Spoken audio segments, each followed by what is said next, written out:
ഒരു M L എക്ക് അദ്ദേഹത്തിൻ്റെ നാവ് എങ്ങനെയൊക്കെ പ്രയോഗിക്കാം, അത് ദൂരപരിധി ഇല്ലാത്ത ഒരു സംഭവമാണ്. എം എൽ എക്ക് ആരെയും എന്തും പറയാമെന്ന ഒരു കാലഘട്ടത്തിലാണ് കേരളം വന്ന് നിൽക്കുന്നത്.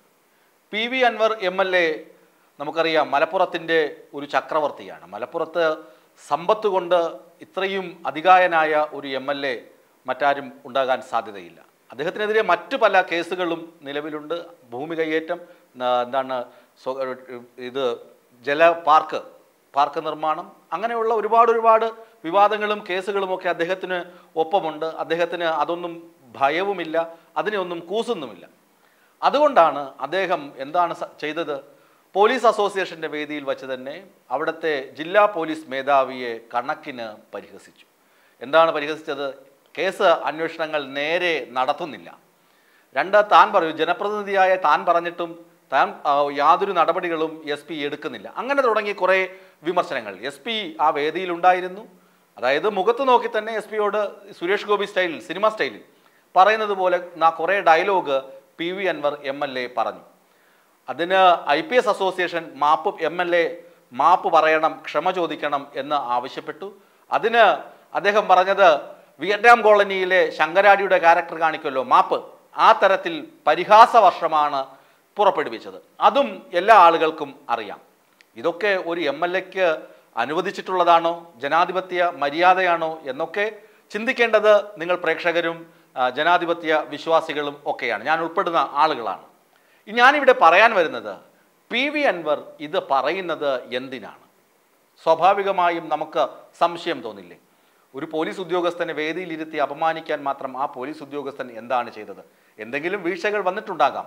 അതിന് നടപടിക്രമങ്ങൾ വേറെയുണ്ട്. എം എൽ എ അല്ലേ, അദ്ദേഹത്തിന് മറ്റ് പല നിയമ നടപടികളും എടുക്കാനുള്ള സംവിധാനങ്ങളെക്കുറിച്ച് അറിയാം. അദ്ദേഹം എന്തിനാകും പോലീസ് അസോസിയേഷൻ്റെ വേദിയിൽ വെച്ച് തന്നെ ഇങ്ങനൊരു കടന്നാക്രമണം നടത്തിയത്? അതിന് വഴിയൊരുക്കിയത് പോലീസ് അസോസിയേഷൻ തന്നെയാണ്, അസോസിയേഷനിലെ ചില ഭാരവാഹികളൊക്കെ തന്നെയാണ് എന്നുള്ള വിവരങ്ങൾ IPSകാർ തന്നെ പുറത്തുവിട്ടിട്ടുണ്ട്. ഇങ്ങനെ എസ് പിയെ എം എൽ എ കടന്നാക്രമിക്കും, അതായത് കയ്യേറ്റം ചെയ്യുമെന്നല്ല, വാക്കുകൾ കൊണ്ട് കടന്നാക്രമിക്കുമെന്ന് നേരത്തെ തന്നെ അസോസിയേഷനിലെ നേതാക്കൾക്ക് അറിയാമായിരുന്നു. അതുകൊണ്ടാണ് ഈ സംഭവം നടന്ന് മാപ്പ് ആവശ്യപ്പെട്ട സമയത്ത് തന്നെ ഈ അസോസിയേഷൻ നേതാക്കൾ ഒരു പത്രസമ്മേളനം നടത്തി ജനാധിപത്യപരമായി തിരഞ്ഞെടുക്കപ്പെട്ട ആളുകൾക്ക് മേലെ IPSകാരുടെ പടവെട്ട് നടക്കുന്നുണ്ട്, അത് ശരിയല്ല, എം എൽ എ മാപ്പ് പറയേണ്ട ആവശ്യമില്ല എന്ന തരത്തിൽ അസോസിയേഷൻ നേതാക്കൾ പറഞ്ഞത്. അത് ഒരു വശം, അതാണ് ഇതുവരെ സംഭവിച്ചത്. എന്നാൽ എം എൽ എക്ക്, P V Anvar M L എക്ക് മറ്റൊരു സ്വകാര്യമായ ആവശ്യം കൂടി ഉണ്ടായിരുന്നു. അത് മറ്റൊന്നുമല്ല, അദ്ദേഹം ഉൾപ്പെട്ട ഒരു കൊലക്കേസ് നടന്നിരുന്നു. അത് നടന്നത് 1995 ഏപ്രിൽ മാസത്തിലായിരുന്നു. കൊല്ലപ്പെട്ടത് ഒദായി മനാഫ് എന്ന യൂത്ത് ലീഗ് പ്രവർത്തകനാണ് കൊല്ലപ്പെട്ടത്. അന്ന് പി വി അൻവർ എന്ന എം എൽ എ, അതായത് പി വി അൻവർ രണ്ടാം പ്രതിയായിരുന്നു ആ കേസിൽ. ചില സാക്ഷികൾ കൂറുമാറിയത് കൊണ്ട് മാത്രം ഈ പി വി അൻവറും 21 പ്രതിപട്ടികയിലെ മറ്റ് 21 പേരും വിചാരണ കോടതിയിൽ കുറ്റവിമുക്തരാക്കപ്പെട്ടു. അതിനെതിരെ സർക്കാർ ഹൈക്കോടതിയിൽ അപ്പീൽ നൽകിയിട്ടുണ്ട്. അതുപോലെ തന്നെ മനാഫിൻ്റെ കുടുംബവും അപ്പീൽ നൽകിയിട്ടുണ്ട്. ഈ കേസ് അങ്ങനെ നിൽക്കുകയാണ്. ഇനി P V Anvar M L എയുടെ അടുത്ത ബന്ധുക്കൾ, അതായത് സഹോദരിയുടെ പുത്രന്മാർ മാലങ്ങാടൻ ഷഫീഖും ഷരീഫുമാണ് ഈ കേസിലെ മുഖ്യ പ്രതികൾ.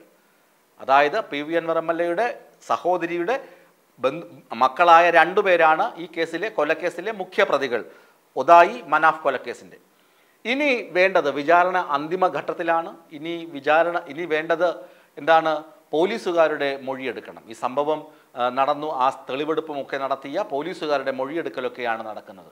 പക്ഷേ അവിടെ ചില പോലീസുകാർ പി വി അൻവറിനെതിരെ മൊഴി കൊടുക്കാൻ സാധ്യതയുണ്ട് എന്ന മണം പി വി അൻവറിന് ലഭിച്ചു. പി വി അൻവറിൻ്റെ സ്വഭാവം നമുക്കറിയാം. തനിക്കെതിരെ ആരെങ്കിലും എന്തെങ്കിലും പറഞ്ഞാൽ അയാളുടെ വീട്ടിൽ പോയി കസർത്ത് കാണിക്കുന്ന ആളാണ്. ഒരു മാധ്യമപ്രവർത്തകൻ്റെ ഇഷ്യൂ നമുക്കറിയാം. മാധ്യമപ്രവർത്തകൻ്റെ വീട്ടിലേക്കല്ല, മാധ്യമ സ്ഥാപനത്തിൻ്റെ മുന്നിൽ പോയി നിന്ന് സെൽഫി എടുത്തിട്ട് ഇവനെ ഞാൻ തീർത്ത് കളയുമെന്നൊക്കെ വെല്ലുവിളിച്ചതാണ്. അവസാനം വാലും മടക്കി ഓടേണ്ടി വന്നു. അതിനകത്ത് ആ മാധ്യമപ്രവർത്തകന് ലക്ഷക്കണക്കിന് ആളുകളുടെ ലൈക്കും സബ്സ്ക്രിപ്ഷനും ഒക്കെ കൂടി അദ്ദേഹത്തെ താരപദവിയിൽ എത്തിക്കുകയും ചെയ്തു ഈ P V Anvar. P V Anvar കുഴിച്ച കുഴിയിൽ തന്നെ വീഴുകയാണ് അവിടെ ചെയ്തത്. ഇവിടെയും അതുപോലെ തന്നെയാണ്. മനാഫിൻ്റെ കുടുംബമാണ് ഇപ്പോൾ ആരോപണവുമായി രംഗത്തെത്തിയിരിക്കുന്നത്. കാരണം എസ് പിയെ വരെ എനിക്ക് പൊതുവേദിയിൽ ചോദ്യം ചെയ്യാൻ കഴിയും, ആ ധൈര്യം എനിക്കുണ്ട്, അങ്ങനെയുള്ള എന്നോട് അല്ലെങ്കിൽ എനിക്കെതിരെ ഇതിനകത്ത് ആരെങ്കിലുമൊക്കെ പോയി മൊഴി കൊടുക്കുമോ, നമുക്ക് നോക്കാം അല്ലെങ്കിൽ നമുക്ക് കാണാം എന്നൊരു പരസ്യ വെല്ലുവിളിയാണ് ഈ പൊതുവേദിയിൽ നടത്തിയതെന്നാണ് മനാഫിൻ്റെ ദുഃഖാർദ്ധരായ കുടുംബാംഗങ്ങൾ ആവശ്യപ്പെടുന്നത് അല്ലെ പറയുന്നത്. ഇനിയിപ്പോൾ ആരോപിക്കുന്ന വേറെ ആരുമല്ല, പള്ളിപ്പറമ്പൻ മൻസൂറും ഫാത്തിമയും കൊല്ലപ്പെട്ട മനാഫിൻ്റെ സഹോദരങ്ങളാണ്. അതുപോലെ തന്നെ പിതൃ സഹോദരനായ അബൂബക്കർ. ഇവരൊക്കെയാണ് ഈ ആരോപണവുമായി രംഗത്തെത്തിയിട്ടുള്ളത്. അല്ലാതെ ഇത് ഒരു മാധ്യമപ്രവർത്തകന്റെ കണ്ടെത്തലൊന്നുമല്ല, ഞങ്ങളുടെ ആരുടെയും കണ്ടെത്തലല്ല ഇതൊന്നും. ഇത് പറയുന്നത് PV അൻവറിന്റെ ക്രൂരതയ്ക്കിരയായ ഒരു കുടുംബാംഗങ്ങൾ പറയുകയാണ്, ഞങ്ങളുടെ മകനെ, ഞങ്ങളുടെ സഹോദരനെ തെരുവിലിട്ട് പട്ടിയെ അടിക്കുന്നത് പോലെ അടിച്ച് വെട്ടിനുറുക്കിക്കൊന്ന PV അൻവറിനെയും സംഘത്തെയും, ആ കരിങ്കാലി സംഘത്തെ നിലയ്ക്ക് നിർത്താൻ പോലീസിന് അന്ന് കഴിഞ്ഞില്ല. ഇയാൾ സാക്ഷികളെ സ്വാധീനിച്ച് അന്ന് പ്രതിപട്ടികയിൽ നിന്ന് കുറ്റവിമുക്തനാക്കപ്പെട്ടു. ഇപ്പോൾ വിചാരണ നടക്കുകയാണ്.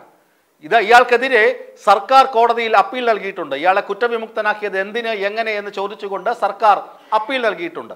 ആ അവസരത്തിൽ പോലീസ് അസോസിയേഷൻ തന്നെ ഇയാളെ പിടിച്ച് മുഖ്യാതിഥിയും ഉദ്ഘാടകനുമാക്കി പരിപാടി നടത്തിയത് എന്തിനാണ്? പോലീസ് അസോസിയേഷനിൽ തലപ്പത്തിരിക്കുന്നവർ MLA വേണ്ടപ്പെട്ടവരാണ്. അതുകൊണ്ട് അല്ലയോ പോലീസുകാരെ, MLAക്കെതിരെ മൊഴി കൊടുക്കാൻ നിൽക്കുന്ന പോലീസുകാരെ, നിങ്ങളൊരു കാര്യം ശ്രദ്ധിക്കുക, MLAക്കെതിരെ മൊഴി കൊടുത്താൽ തൊപ്പി തെറിക്കും എന്ന് സൂക്ഷിച്ചു എന്ന് ഒരു പറയാതെ പറയുന്ന രീതിയായിപ്പോയി അൻവർ ഈ ചെയ്തത്. അല്ലെങ്കിൽ പറയാതെ പറഞ്ഞു വെക്കുന്നു PV അൻവർ ഈ സ്വന്തം ചെയ്തികളിലൂടെ. അതാണ് SP-യെ പരസ്യമായി വെല്ലുവിളിക്കുകയും താക്കീത് ചെയ്യുകയും സുരേഷ് ഗോപിയുടെ പണ്ടത്തെ ചില സിനിമകളിൽ നമ്മൾ കണ്ടിട്ടുള്ളതുപോലെ ഇച്ചിരി രക്തത്തിളപ്പ് കൂടിയ ഒരു കഥാപാത്രമായി ഇദ്ദേഹം മാറുകയും ചെയ്തത്.